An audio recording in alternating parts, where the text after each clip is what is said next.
दोस्तों, एक महिला दरोगा किसी केस के सिलसिले में अपने सिपाही ड्राइवर के साथ गाड़ी में बैठकर केस की जांच पड़ताल के लिए जा रही थी। दोपहर का समय हो रहा था तो महिला दरोगा को भूख लगने लगती है। वह अपने ड्राइवर से कहती है कि यहाँ जो पास में ही एक होटल है, वहीं पर खाना खाकर आगे चलेंगे, क्योंकि कुछ पता नहीं है कि तहकीकात में कितना समय लग जाएगा।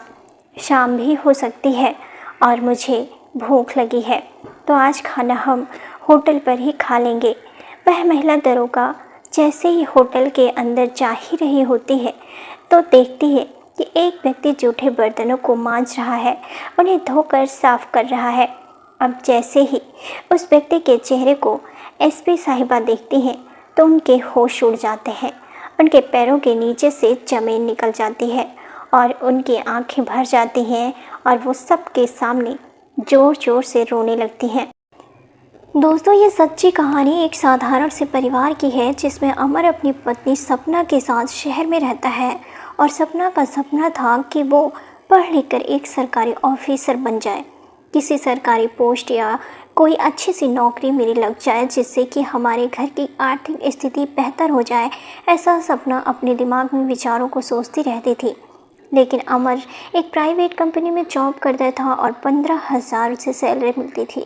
एक दिन सपना अमर से कहती है कि देखो, मेरा सपना है कि मैं आगे भी पढ़ाई जारी रखूं, जिससे पढ़ लिख कर मुझे ज़रूर कोई ना कोई सरकारी नौकरी या कोई भी सरकारी पोस्ट को मैं ज़रूर हासिल कर लूँगी। अमर अपनी पत्नी सपना से बहुत प्यार करता था। अमर भी उसकी बातों को टाल नहीं पाता है और कह देता है कि ठीक है, इसमें कोई बुराई वाली बात नहीं है। अगर तुम करना चाहती हो तो पढ़ाई को जारी रख सकती हो। मुझे 15,000 रुपये मिलते हैं। सैलरी के जो कुछ भी खर्चे के बाद पैसा बचेगा करेगा तुम्हारी पढ़ाई में लगा दूंगा। तुम अपनी पढ़ाई जारी रखना। अमर ने अपनी पत्नी को खूब पढ़ाया लिखाया और कुछ समय बाद पुलिस विभाग में भर्तियां निकलती हैं तो सपना भी काफ़ी तैयारियां कर चुकी थी। वह भी पुलिस का फॉर्म भर देती है और फिर पेपर देने के बाद भगवान की कृपा से उनका सिलेक्शन भी हो जाता है। उनकी मेहनत और लगन आखिर रंग ले आती है। सब इंस्पेक्टर यानी दरोगा की पोस्ट पर उनकी नियुक्ति हो जाती है। अमर और सपना दोनों ही बहुत खुश थे। सपना एक महिला दरोगा बन चुकी थी। उनकी खुशी का कोई ठिकाना ही नहीं रहता। अमर और सपना दोनों ही अपने अपने यार दोस्तों और रिश्तेदारों को यह खुशखबरी दे देते हैं। अब जो भी रिश्तेदार घर पर आता सपना को बहुत मुबारकबाद देता है। मुबारक हो, आप तो एक दरोगा बन गई हो। जो भी लोग आते हैं तो सपना को ही बधाई देते हैं कि बधाई हो, आपको सरकारी नौकरी मिल गई है। अमर के भी जितने यार दोस्त रिश्तेदार, यहाँ तक कि पुलिस विभाग से भी बड़े बड़े ऑफिसर उनके घर पर ही मुबारकबाद देने के लिए आते हैं। तो अमर से पूछते हैं कि मैडम जी कहाँ हैं, तो अमर बता देता था कि मैडम जी अपने रूम में ही होंगी या फिर बैठक में ही बैठी होंगी। तो सभी लोग डायरेक्टली सपना के पास जाते हैं और उन्हें सल्यूट कर बधाई देते हैं। अमर को यह बातें बिल्कुल भी अच्छी नहीं लगती हैं। वो सोचता है कि जो भी एक व्यक्ति आता है वह सीधा पहले मेरी पत्नी के पास ही जाता है, उसी से मिलता है, उसी को मुबारकबाद देता है। हर व्यक्ति उसी की जय जयकार लगाए हुए है। मेरी तो कोई बात ही नहीं करता, ना मेरा कोई मान सम्मान करता है। मेरी इस घर में कोई इज्जत या वैल्यू ही नहीं है। इसका मतलब मैं अपनी पत्नी के सामने कुछ भी नहीं हूँ। अरे मैंने दिन रात मेहनत करके एक एक पैसा बचा करके सारा पैसा खर्च किया है, पढ़ाया है, लिखाया है, तब जाकर उसने इस मुकाम को हासिल किया है, लेकिन मेरी कोई वैल्यू ही नहीं समझ रहा है। कुछ इस तरह की बातें अमर के दिल दिमाग में बस जाती हैं और वह फैसला करता है कि मैं ऐसी पत्नी के साथ ही नहीं रहना सकता जिसके सामने मेरा कोई इज्जत, नाम, रुतबा ही ना हो। अमर अपना अटल फैसला ले लेता है कि मुझे अपनी पत्नी से तलाक चाहिए और वह अपनी पत्नी पर कई झूठे सच्चे आरोप लगाकर तलाक लेने की जिद पर अड़ जाता है। लेकिन सपना को कुछ समझ ही नहीं आ रहा था कि वह अमर से कहती है कि यह कैसी बातें कर रहे हो, आप और मैं कितने प्यार से रह रहे थे और यह आपकी ही सफलता तो है जो मैं आज एक सब इंस्पेक्टर बनी हूँ। आपने ही दिन रात मेहनत करके मुझे पढ़ाया लिखाया है और अब मैं जब कामयाब हो चुकी हूँ तो आप मुझे छोड़कर जाने की बात कर रहे हैं, मुझसे तलाक लेने की बात कर रहे हो। मैं तुम्हारे बगैर नहीं रह सकती। सपना अपने पति के आगे हाथ जोड़कर खड़ी हो जाती है कि आप मुझसे तलाक मत लो, मैं आपसे बहुत प्यार करती हूँ और मैं आज जो कुछ भी हूँ सिर्फ आपकी ही बदौलत हूँ। दोस्तों, आपने सोशल मीडिया पर बहुत सी ऐसी घटनाएं देखी होंगी, ऐसी वीडियो देखी होंगी कि पत्नी को जब पति बनाता है, लिखाता पढ़ाता है और जब वह पत्नी किसी सरकारी पोस्ट पर नियुक्ति हो जाती है या कोई सरकारी टीचर या डीएम या एसडीएम बन जाती है, तो तब वह पत्नी अपने पति को छोड़ने का फैसला कर लेती है और उसे डिवोर्स लेने का विचार उनके दिमाग में बसा लेती है। वह सोचती हैं कि मैं एक सरकारी अधिकारी हूँ और मेरा पति तो एक बेरोजगार मजदूर है, छोटी मोटी नौकरी करता रहता है, इसके साथ मैं रहूँगी तो मेरी इज्जत कम हो जाएगी। लेकिन सपना के दिल दिमाग में इस तरह का कोई विचार नहीं आता। वह गवर्नमेंट ऑफिसर बनने के बाद भी अपने पति के आगे हाथ जोड़कर प्रार्थना कर रही थी कि मुझे मत छोड़िए, मुझे अपनी ज़िंदगी से बेदखल मत करिए, क्योंकि आपके बिना मेरा संसार अधूरा है। लेकिन अब उम्मीद के सर पर भूत सवार था। वह सपना की कोई बात नहीं सुनता और सपना से डिवोर्स ले लेता है। अब सपना अपने पति को छोड़कर जाने के बाद सदमे में पड़ जाती है और अमर शहर को छोड़कर दूसरे शहर में एक कंपनी में फिर से जॉब करने लगता है। अब सपना भी खुद को संभालती है और विचार करती है कि चलो कोई बात नहीं, मेरा पति मेरे साथ नहीं रहा तो क्या हुआ, लेकिन यह नौकरी तो मेरे पास ही है जो कि मेरे पति की बदौलत मुझे मिली है। मैं इस नौकरी को ईमानदारी से करूँगी, हमेशा अपना फ़र्ज़ अदा करूँगी और इस नौकरी पर कभी कोई आँच नहीं आने दूँगी। फिर सपना अपनी ईमानदारी के साथ ड्यूटी करने लगती है। 2 साल के बाद सपना का ट्रांसफ़र होता है और संयोग से उसका ट्रांसफ़र उसी शहर में हो जाता है जहां अमर जॉब करने के लिए आया हुआ था। तो दोस्तों, सपना एक दिन अपने सिपाही ड्राइवर के साथ गाड़ी में बैठकर केस की जांच पड़ताल के लिए जा रही थी। तो दोपहर का समय हो गया था तो उन्हें भूख लगती है। वह अपने ड्राइवर सिपाही से कहती है कि यहीं आसपास में कोई खाने का होटल होगा तो गाड़ी को रोक लेना, भूख लगी है, खाना खाकर ही आगे चलेंगे, क्योंकि पता नहीं तहकीकात में कितना समय लगेगा, शाम तक भी लौटना हो सकता है, कुछ कहा नहीं जा सकता है, इसलिए पहले खाना खा लेते हैं। तो ड्राइवर थोड़ी आगे चलकर एक होटल के आगे गाड़ी को रोक देता है। सपना होटल के अंदर जाती है तो देखती है कि उनका पति अमर, जिनका उससे 2 साल पहले तलाक हो गया था, वही इसी होटल में बर्तन को साफ कर रहा है। अपने तलाकशुदा पति को इस स्थिति में देखकर सपना के होश उड़ जाते हैं। उनके पैरों तले ज़मीन खिसक जाती है और आंखों से आंसू बहने लगते हैं। अब जब अमर अपनी पत्नी को देखता है तो उसके सामने अपनी गर्दन को पैरों से दबा लेता है और वहीं एक जगह बैठा रहता है।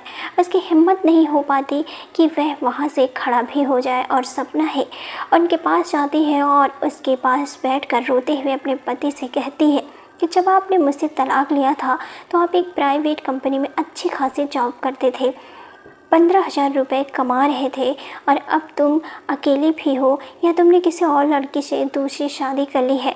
तो अमर भी जवाब देते हुए बोलता है कि मैंने कोई शादी नहीं की है।